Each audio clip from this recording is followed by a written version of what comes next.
जय सदाराम बापा मारा गुरु महाराज। मित्रों આપણે કહીએ છીએ કે આપણા ક્ષત્રિય કુળની અંદર સાહેબ ભગવાન બની ગયા, હા એટલા કોઈ મહંતો બની ગયા, બધું બની ગયું સાહેબ।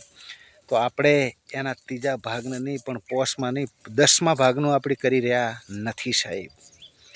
તમે જુઓ ભગવાન બન્યા આપણામાં, સંત બન્યા આપણામાં, હે બધી સમાજમાં બન્યા છે એવું નથી, પણ આપણામાં થોડો વધારો વધતો હશે બારવટી આપણામાં। તો સાહેબ એક વિચાર કરો તમે કે આપણે જે કંઈ કરીએ છીએ એ આપણે વિચારીને ખૂબ સોજી અને ખૂબ વિચાર કરી અને આ ધંધો કરવાનો છે। સોચ સમજીને વિચાર કરવાનો છે કે ભગવાન આપણા માથે રાજી છે। અરે સાહેબ આ તમે બધે 18 આલમને વિનંતી છે કે આ જે મનુષ્ય દેવ મળ્યો છે ને સાહેબ, એવો દેવ ફરી મળવાનો વાર લાગશે।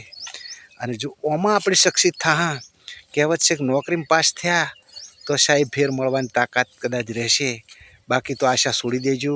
84 લાખ અલ્યા સાહેબ, આપણે એક તળાવ ભરીને તો દૂધ પી ગયા છે। એક તો વિચાર કરો તમે, હે તળાવ ભરીને દૂધ પી ગયા છે।